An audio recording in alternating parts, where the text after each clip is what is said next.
сейчас будет.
Добрый вечер, хоккейная республика. УФСИН ХК БГК ответственны за красивое закрытие игрового уикенда. Вторая команда БХЛ против третьей.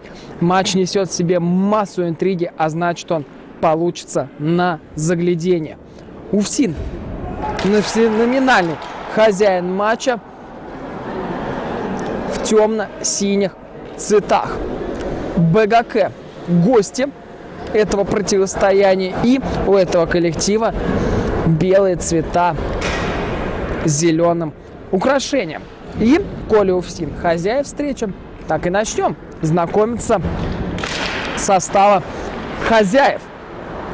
35-й номер Рассказов Илья, 7-й Репш Игорь, 10-й Кочетков Андрей, Столовин Евгений, 13-й, Князев Андрей, 19-й, Малиевский Александр, 55-й, Пупша Павел, 36-й, Тагиров Азат, 91-й, Муфтахудинов Антон, 43-й, Ведерников Сергей, 86-й, Мавлеткулов Нур, 88-й, Самусенко Вадим, 99-й, Емилов Раиль, 27-й, Гайнищев Игорь, 78-й и Валеев Азамат, 23-й номер. Тренер УФСИН Володин Павел Игоревич. Хоккейный клуб БГК.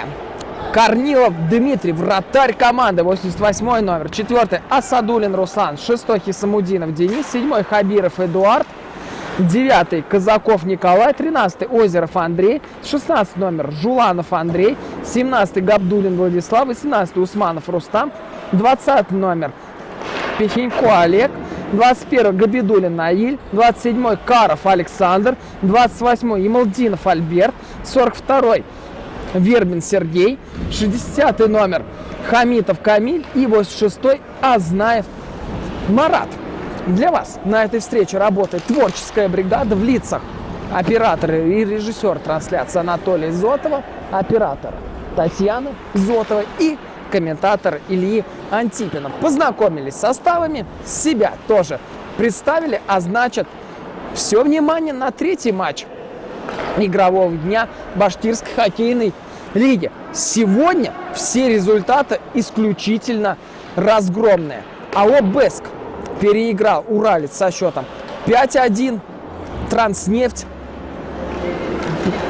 не заметила сопротивления в поединке против Баш-РТС и оформила победу 9-1. Заметьте, разгромные победы идут на увеличение. Но проигравшая по команда сегодня забила не более одной шайбы. Надеемся, эта игра сломает тенденцию и мы увидим хороший боевой хоккей, потому что вывеска громкая. Внимание, Асадулин устремляется к шайбе и сумел на движении оказаться на ней первым, но позицию грамотную занял игрок УФСИН и, более того, бросил поворотом также он знатно хорошо. И Мавлеткулов Нур не сумел, как его партнер, улучшить позицию для удара, но зато не позволил своей команде обрезаться. И хоть опасной атаки не получилось, при потере шайбы УФСИН всеми силами вернулся назад. Несмотря на то, что УФСИН и БГК располагаются друг за другом в турнирной таблице, между ними пропасть. УФСИН в активе имеет 15 очков, БГК 6. Если гости добьются триумфа, никак не достанут до второй строчки, но разрыв сократится. Но чтобы этого добиться, нужно сильно постараться. И, внимание, моментище! Первый у команды УФСИН, но Дмитрий Корнилов, вратарь хоккейного клуба БГК, справился с задачей. Атака не закончена. Тагиров шайбы уходит к борту, поднимает взор, ищет, когда откроются его партнеры, и открылся под партнера Муфтахудинов, но передача до него не дошла, и есть еще бросок поворотом, и вновь Дмитрий Корнилов в игре и забирают шайбу в ловушку. Так вот, на данный момент ХК БГК располагается ниже, опустился на 4-ю позицию, ведь в режиме реального времени АО «Бэск» располагается на 3-м месте после победы над уральцем. Чуть ранее сказал, что БГК 3-я команда, но так было до сегодняшнего дня, потому что БГК и УФСИН играют последними, а до этого матча по разнице очков БГК был выше. И БГК в любой момент может вернуть себе эту строчку, хоть сегодня, но УФСИН переиграть будет ему не просто, потому что УФСИН это такой же фаворит башкирской хоккейной лиги, как и Транснефть. И даже Транснефть сейчас выглядит куда солидней УФСИН, потому что эти команды в первом круге встречались друг с другом, и в 3-м периоде Транснефть забрала свое и одержала победу. И впервые в этом матче БГК так долго находится в зоне УФСИН и наносится бросок с острого угла вновь на месте. Илья Алексеевич Рассказов, основной вратарь УФСИН. Если многие коллективы башкирской хоккейной лиги имеют в обойме по 2 вратаря, то все матчи у УФСИН защищает Илья Рассказов. Но и сменщик как таковой ему не нужен, потому что Илья Рассказов по ходу сезона много раз заявлял о себе с лучшей стороны. Много матчей он вытащил и пропускает 35-й номер. Мало, а если и пропускает, то только не берущиеся шайбы в стиле Кочеткова.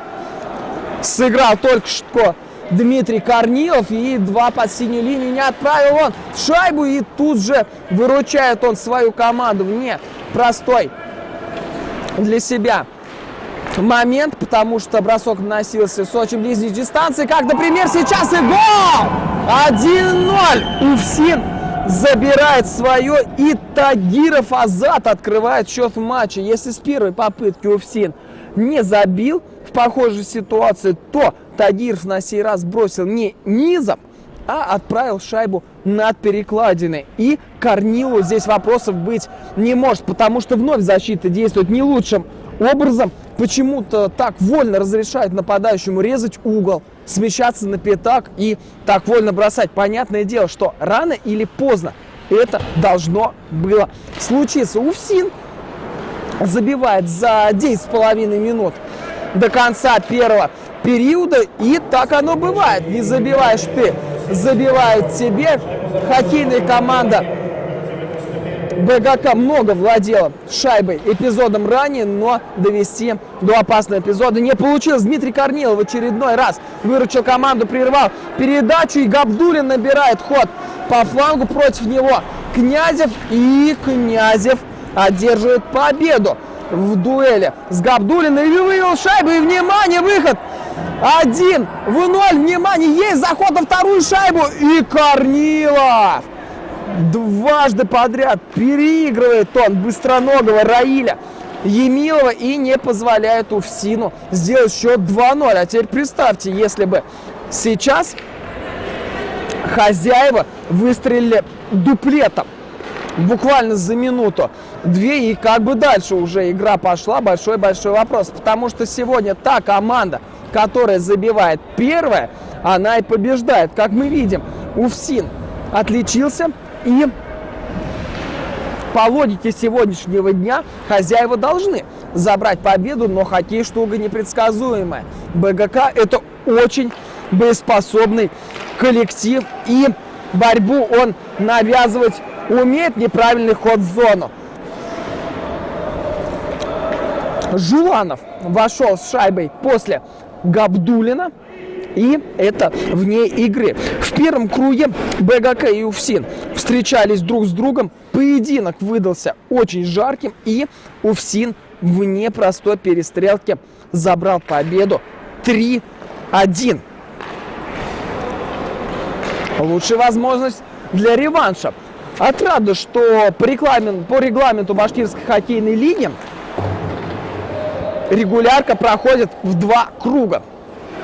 Потому что команд не так много, всего 6, но лига движется в правильном направлении. Было обещано больше команд с нового сезона, то есть с этого. И мы получаем уже 6 команд, что не может не радовать, потому что Республика Башкортостан – это хоккейная республика.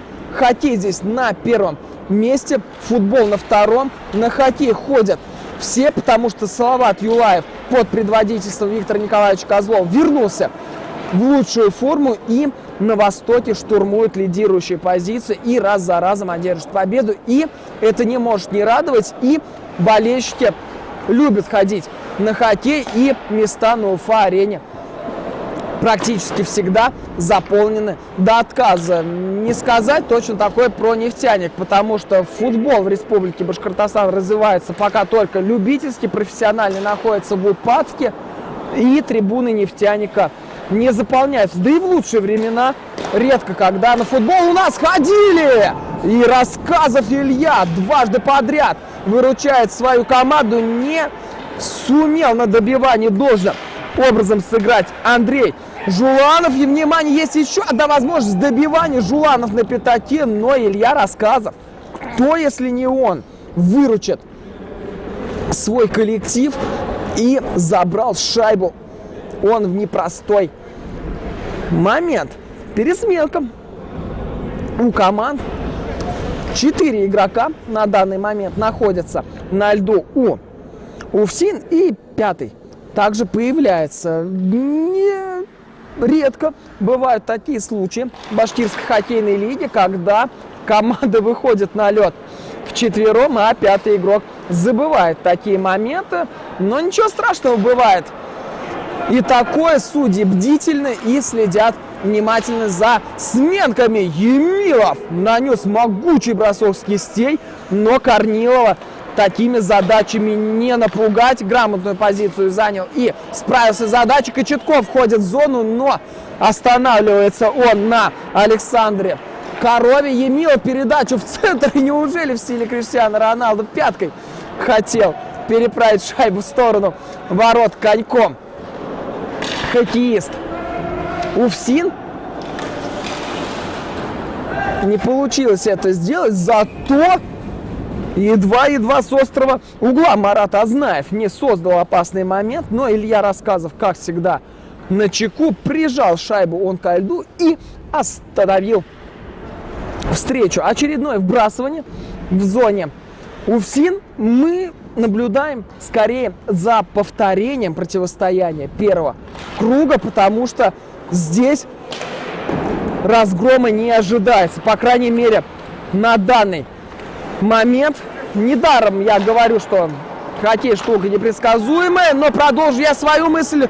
После вновь выход 1-0, и можно делать счет 2-0, но Тагиров не переигрывает Корнилова Дмитрия. Второй выход 1-0, парирует вратарь БГК, и браво, браво, Дмитрий Евгеньевич, и последний рубеж в полном порядке у гостей. Тагиров закрывает борт, наносит бросок, попадает в оппонента. Внимание, Репш может нанести бросок, но Тагиров шайбу у него забрал. Еще один выстрел по воротам, и в очередной раз спасает свою команду Корнилов Дмитрий. И как вступается за него Габдуллин, как он жестко обожался с оппонентами и ткнул клюшкой в спину соперника.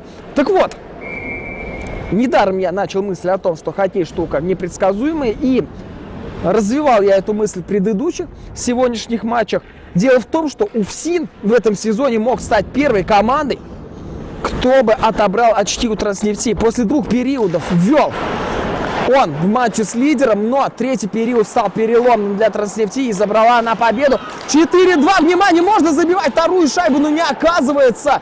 А на воротах с великим усердием хоккеисты БГК отбиваются, и Вербин отбросил шайбу к дальнему борту, чтобы его команда успела расставиться в обороне и никуда спешить точно Вербин не будет. И более того, набирает он ход, но смещается к правому флангу, ждет подключения партнера. Вербин, попытка броска, но Малиевский блокирует. эту попытку. Вновь Вербин ищет партнера в районе пятака, выкатывается из-за ворот, делает пас на пятачок, но передача не проходит. Оказывается, она в никуда, и Уфсин по ходу атаки освежает пятерку. Кочетков смещается к борту, делает передачу под синюю линию. На Репше столкновение у нас.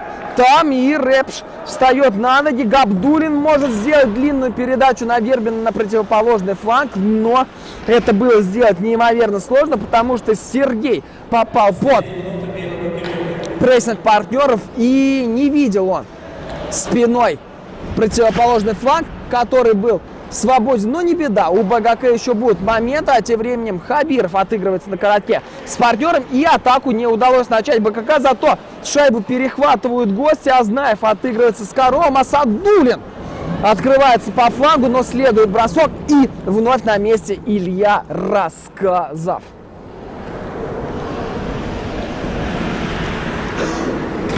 Обмениваются команды раз за разом любезностями. Атака на атаку. Открытый хоккей порой показывают коллективы. И за таким матчем любо-дорого смотреть. Тагиров не закрыл синюю линию. Есть 4 секунды для броска. Тагиров, попытка броска с острого угла. И забирает шайбу в ловушку. Дмитрий Корнилов, закрывая тем самым боевой первый период. 1-0. Уфсин впереди. Минута отдыха.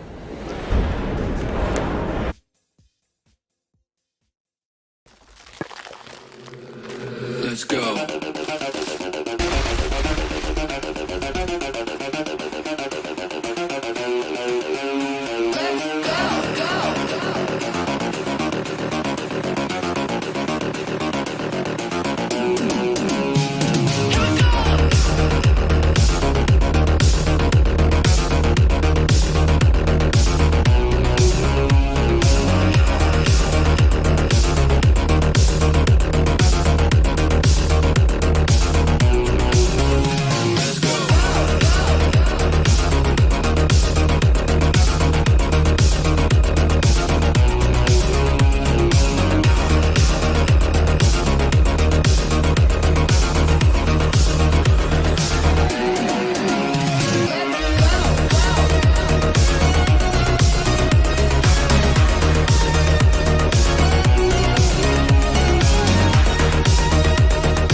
Второй период начался, вбрасывание в центральной зоне произведено, а значит продолжаем разговор. После первых сыгранных 17 минут счет 1-0 на табло. Уфсин впереди. Единственную шайбу в первые 17 минут забросил Азат Ильдусович Тагиров.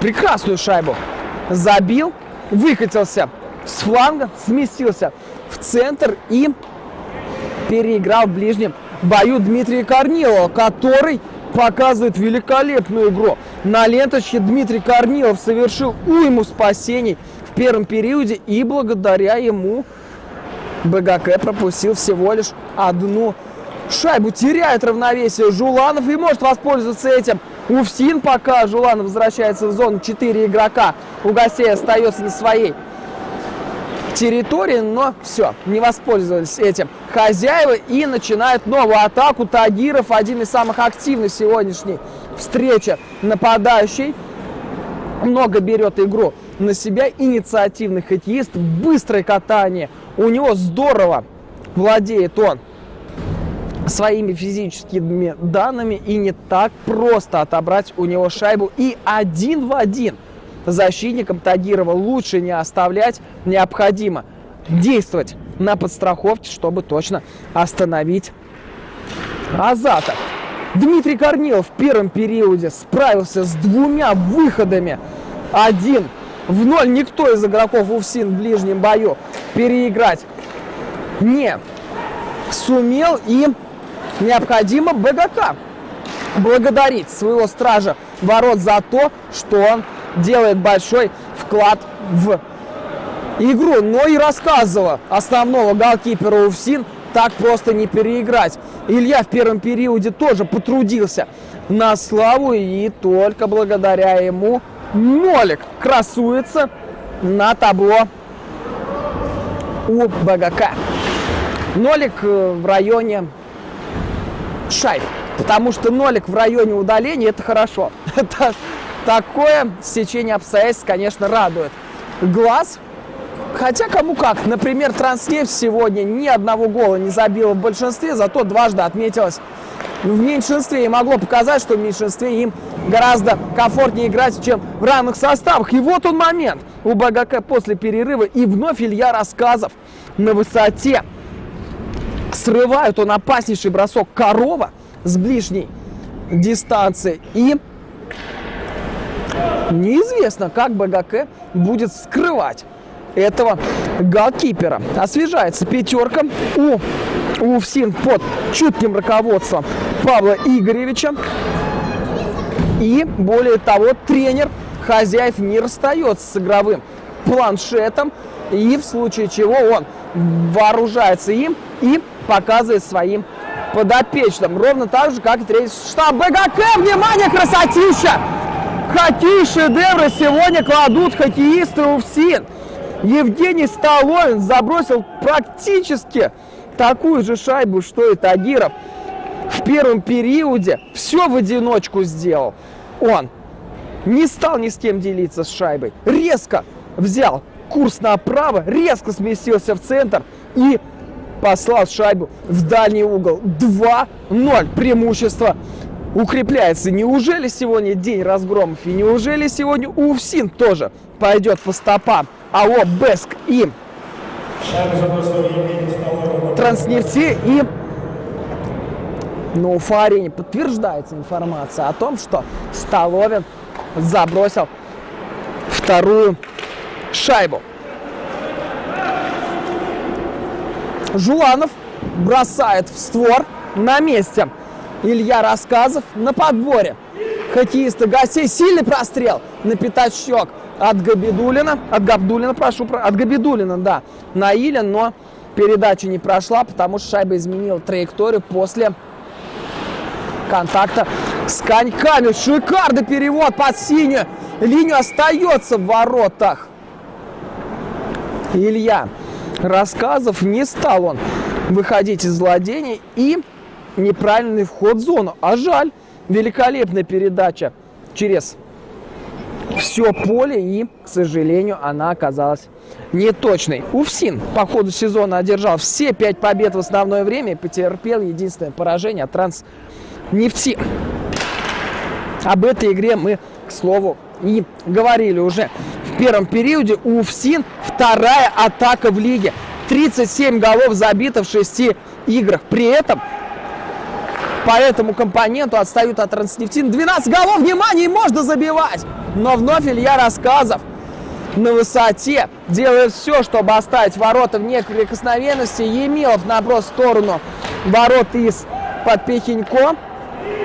Но на чеку Корнилов. Внимание, вновь передача на ворота. И можно закрывать синюю линию, но не сделали это хоккеисты УФСИН. И можно вылетать в контратаку. Габидулин устремляется вперед, против него Малиевский. Габидулин шайбу отправил по борту, и это было не точно, но тем не менее вновь хозяева не так далеко выбрасывают шайбу. БГК быстро ее возвращают в зону и по ходу этого момента сменяют пятерку. Пока не так активно команда использует фактор скамейки, не зажимают соперника на долгое время и не меняют пятерки по ходу атаки. Коров бросает в дальний угол, но шайба проскакивает рядом со штангой. Столовин вновь на пятачок, и это было очень неприятно для Дмитрия Корнилова. Не так и просто он сумел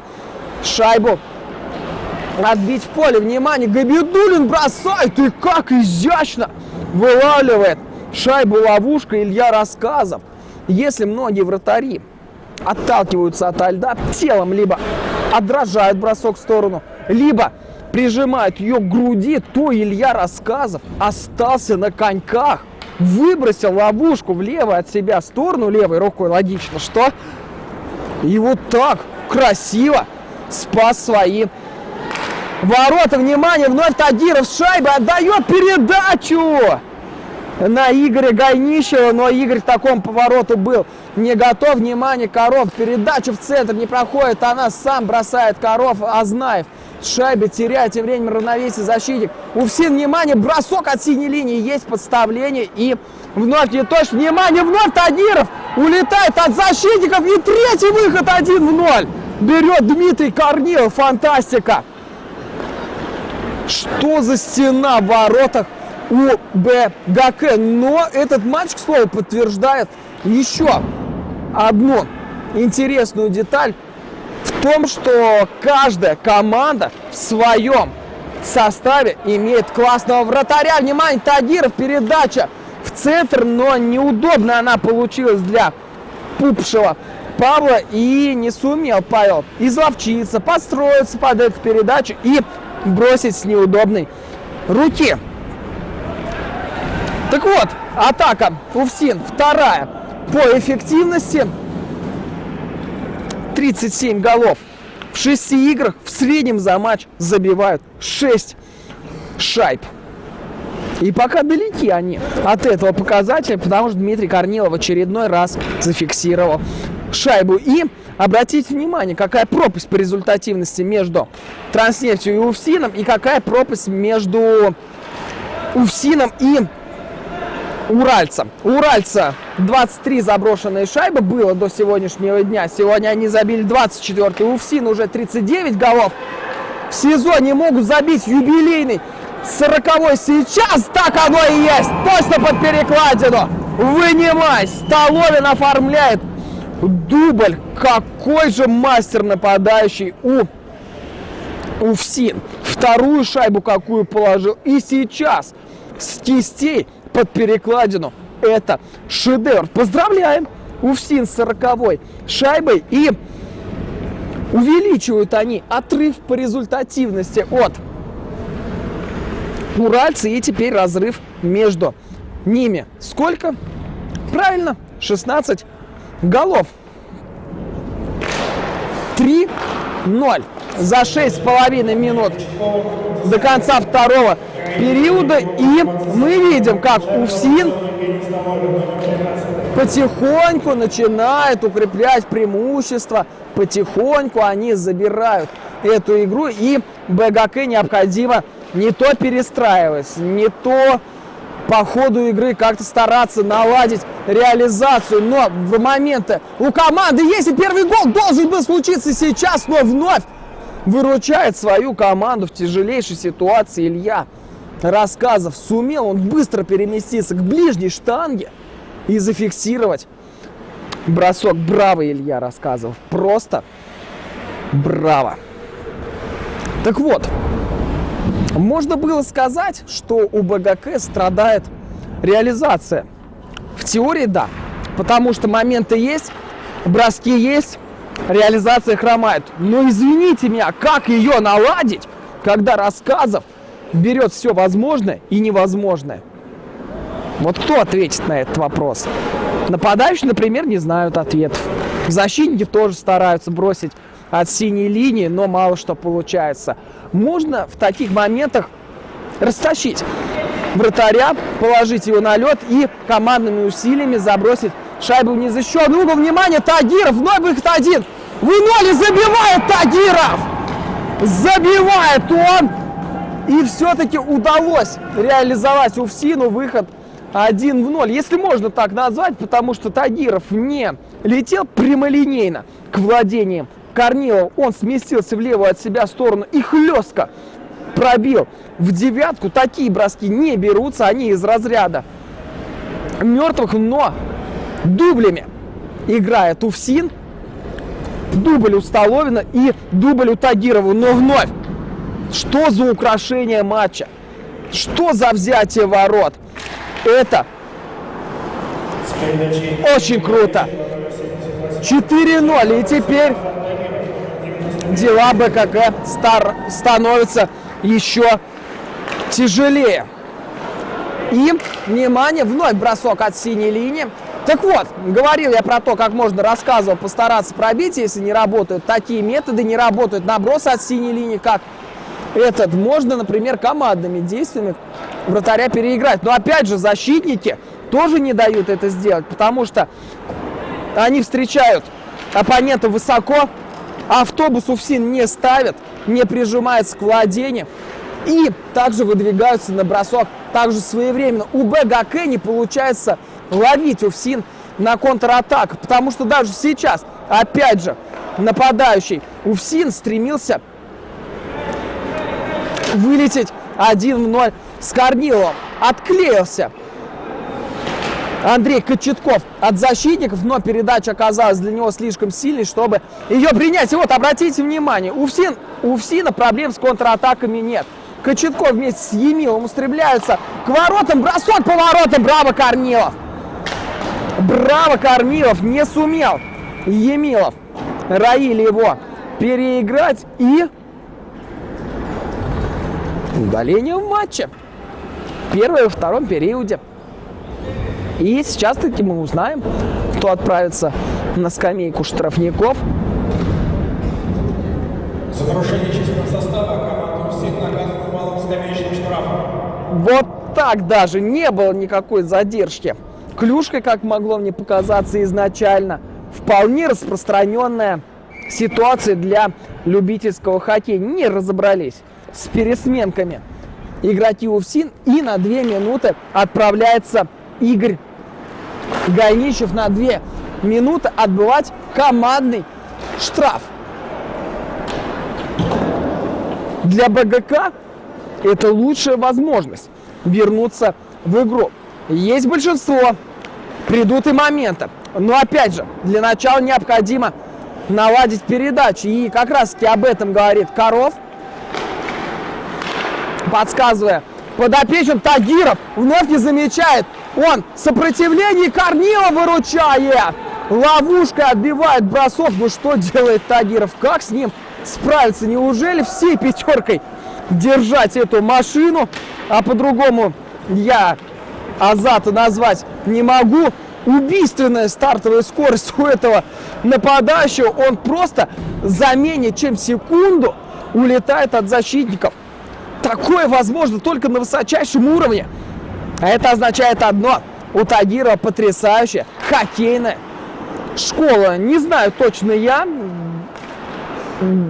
воспитанник ли он спортивной школы Салавата Юлаева. Но не удивлюсь этому факту. Или же, возможно, воспитанник другой спортивной школы, потому что на юношеском уровне также происходят трансферы. Например, недавно Салават Юлаев 2008 года рождения анонсировал переход вратаря ЦСКА 2008 года рождения. Поэтому не исключено, если Тагиров занимался хоккеем и в другом городе. Потому что самостоятельно так научиться кататься на коньках и обращаться в шайбе очень сложно, о чем мы и говорили. Большинство нужно для того, чтобы вернуться в игру. И Вербен отличается за 10 секунд до появления Гайнищева на льду. Получает БГК большинство и его реализовывает. А значит, гости в игре.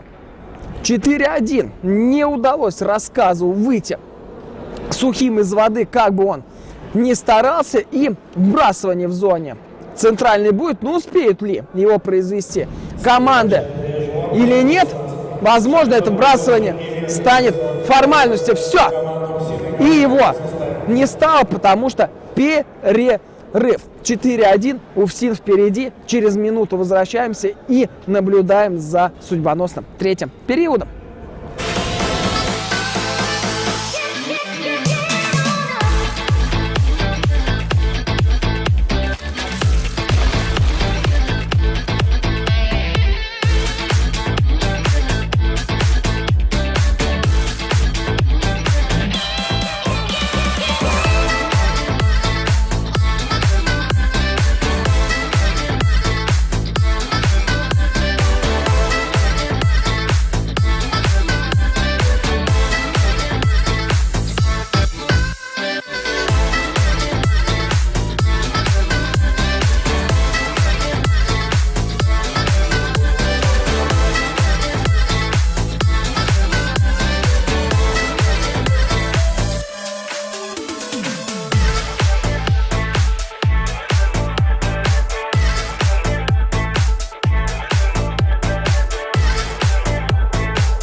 Заключительные 17 минут стартуют на наших глазах.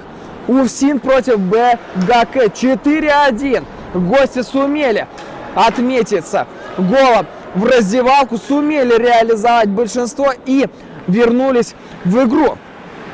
В одном из интервью после матча Виктор Николаевич Козлов говорил, что гол в раздевалку важно забить и важно его не пропустить, потому что этот гол может перевернуть игру. И посмотрим, придаст ли он уверенности БГК, потому что и без того у гостей были моменты в сегодняшней встрече, но индивидуальное мастерство УФСИНа сказывается, потому что прекрасными дублями отметились и Тагиров, и Столовин, а вот у БГК таких исполнителей сильных индивидуальных нет. Вернее, класс у них есть, но не такой, как у Тагирова. Внимание, еще один бросок Вербина с острого угла за дублем отправился Сергей Геннадьевич, но шайба облизнула сетку с внешней стороны. Внимание, контакт. Жуланов подхватывает шайбу, бросает в ближний угол. Еще один бросок по воротам в ближний угол, но успел переместиться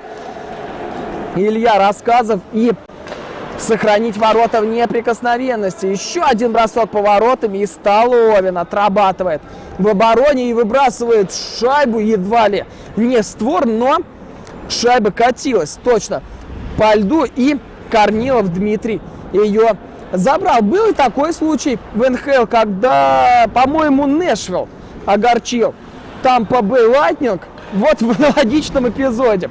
Голкипер зафиксировал шайбу, прижал ее ко льду. Игроки Тампы почему-то отправились сразу на сменку. Голкипер покинул ворота в привычной манере для всех вратарей, отправился к борту. А в это время вратарь быстро вернул шайбу в игру, и хоккеисты Нэшвилла забили в пустые ворота, пока пятерка появлялась на льду у Тампы и пока голкипер разгуливал у борта. Поэтому во время таких пересменок, во время того, когда вратарь находится в шайбе, неважно, зафиксировал он ее у льда или же поступил иначе, пятерка должна сохранять концентрацию, чтобы не пропускать. Потому что, извините меня, когда такие шайбы проходят на уровне сильнейшей хоккейной лиги НХЛ, то таким же образом могут сыграть и любители, подглядев хитрости больших мастеров. И, по-моему, к слову, у Тамбы не воспитанник Салавата Юлаев Василевский играл, который побил рекорд на днях не по спасениям за матч, а по ассистам.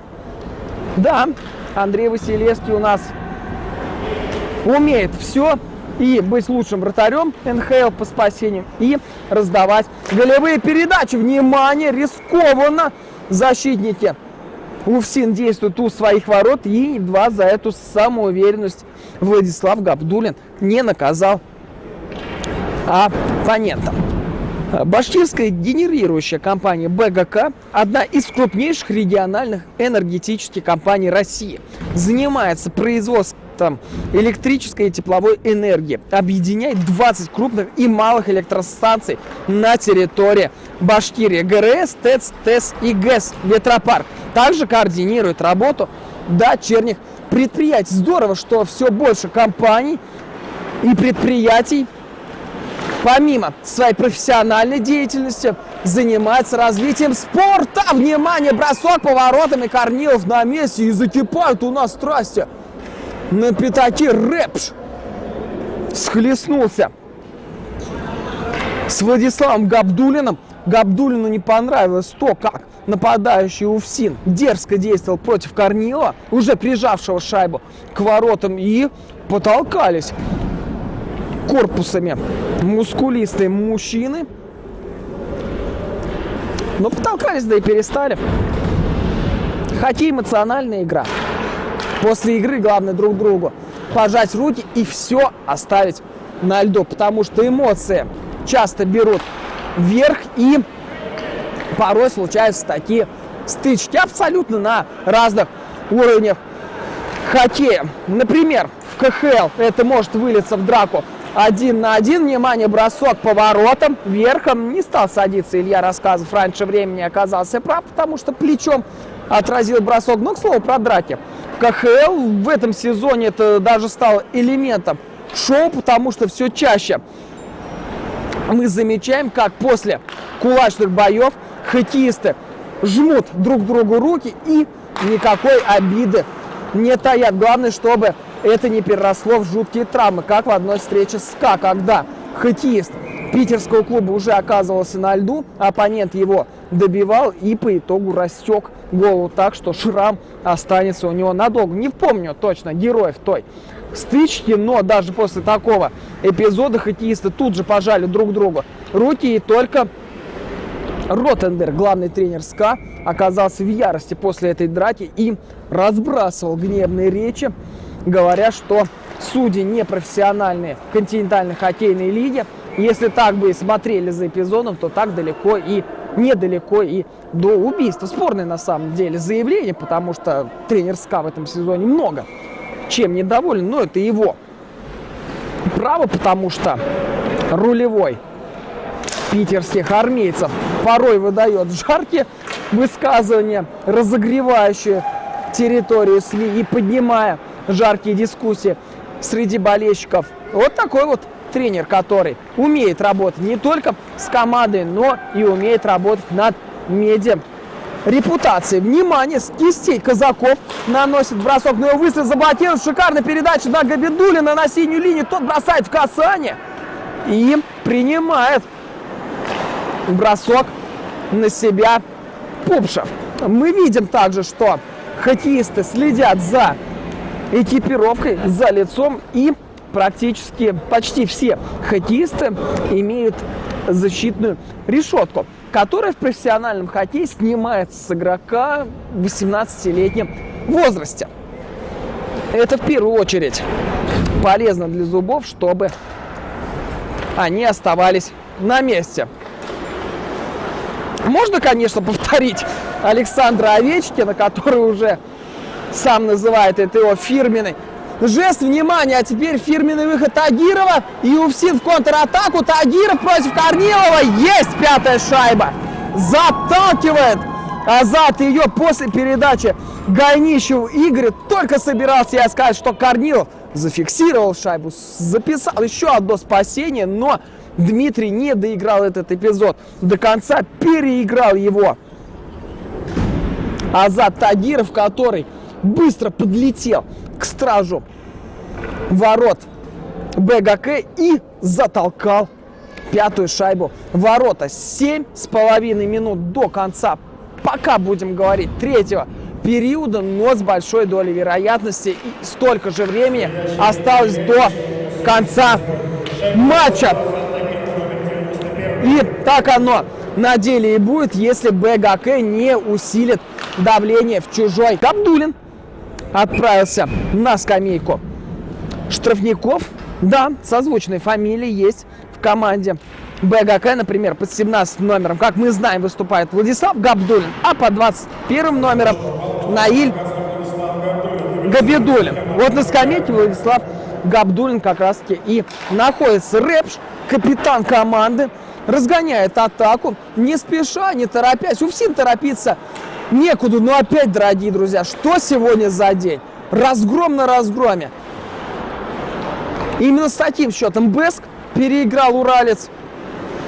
И сейчас Уфсин держит точно такой же счет. И совсем не удивимся, если этот счет будет укрепляться, потому что Тагиров вновь на льду, но обокрал его Вербин, автор заброшенной шайбы в составе БГК. Жуланов открывается слева по борту, есть перед ним свободный кармашек, но пробрасывает шайбу дальше к борту. Шикарная передача по центру, но она не проходит, потому что она была прервана. Тагиров вновь улетает, освобождает позицию для Гайнищева, но Игорь Геннадьевич шайбу не принял. И какой момент! Тагиров в касание пробивает, но не пошел у него желаемый бросок.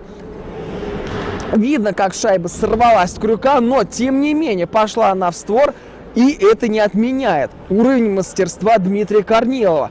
успевшего быстро переместиться с дальнего угла в ближний и намертво забрать шайбу, не отразив при этом ее перед собой, чтобы добивания не было. 28 секунд остается до появления Габдуллина. Столовин ставит спину оппоненту, и Казаков отталкивает оппонентов, и все. С большой долей вероятности это большинство не будет реализовано, потому что Князев подобрал шайбу на синей линии, не спеша развивается атака УФСИ, но даже сейчас, как горячо болельщики поддерживают свою команду. Именно болельщики УФСИ, к слову, еще с прошлого сезона болельщики УФСИ подтвердили, что они являются одними из лучших в башкирской хоккейной лиге. В прошлом сезоне на каждом матче посвящались красочные плакаты этой команде и рассказов тащат. После броска Габидуллина щитком достал он этот неприятный бросок. Теперь готовится ответ. УФСИ принимает шайбу у борта Емилов. Раиль тоже сегодня наиграл на заброшенную шайбу. Масса моментов у него было. И какую игру показывает Азамат Валеев. Сумел он пройти домик из защитников и, более того, заставил на себе нарушить правила, потому что это подножка чистейшей воды, и Марат Азнаев не избежит наказания. 3 минуты 15 секунд до конца матча, наверное, уже можно говорить, потому что УФСИ не выходит из зоны БГК, заставляет нарушать на себе правила, и в этом эпизоде практически уже все ясно.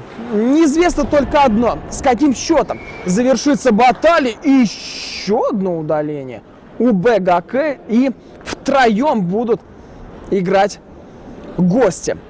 Сегодня не было такого формата в матче 5-3. В предыдущем матче хоккеисты играли в формате 4-3. И, обратите внимание, не спорит Олег Пихенько по поводу своего удаления. Согласен он с решением арбитра, а значит, удаление было, и арбитры вновь показывают класс. За неправильную атаку соперника Пихенько удален, и бросок поворотом от Репша с дальней дистанции, но это было не точно. Муфтахуддинов вновь отдает на Репша, открывается широко Тагиров, Репш, и последние 2 минуты третьего периода стартуют на Уфа-арене, как раздается из уст арбитра, информатора, но многие уже понимают, что это до конца матч, потому что по такой игре БГК не вытащит. И более того, УФСИ хочет красиво завершить этот матч еще одной заброшенной шайбой, но вновь чудеса реакции демонстрирует Корнилов и отражает бросок за броском. 20 секунд остается до появления Азнаева. С 4-м игроком будет проще, и хоккеисты БГК отбиваются, и не удастся с большой долей вероятности отличиться в формате 5-3 хозяин, потому что хоть и вышел из ворот Илья Рассказов, но не стал в стиле Самона отправлять шайбу под синюю линию в надежде найти там партнера. Просто без приключений оставил шайбу партнеру, и игра продолжается в формате 5-4, но и здесь вряд ли хозяева сумеют отличиться. Азнаев набирает ход, здорово отдает на Карова, и Каров бросил поворота. Внимание, Кочетков готов вылететь 1-0, но опередил его Дмитрий Корнилов и отправил голкипер гостей шайбу к борту. Каров, есть перед ним свободное пространство, и сумели гости отбиться втроем против 5. Все, 15 секунд остается у нас до конца матча, и мы поздравляем УФСИ с очередной победой и поздравляем хозяев с продолжением гонки за Транснефтью. И с нетерпением будем ожидать их очной второй встречи. И 5 1. Потрясающий хоккейный вечер подарила нам Башкирская хоккейная лига. Несмотря на 3 разгрома матча, смотрелись, в них была борьба, но класс лидеров решил. Всем, дорогие друзья, спасибо за внимание. Всем спасибо за то, что провели этот вечер вместе с Башкирской хоккейной лигой. Дальше будет только интересней. Любите хоккей, живите хоккеем. Встретимся на льду. До новых встреч. Пока-пока.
Let's go.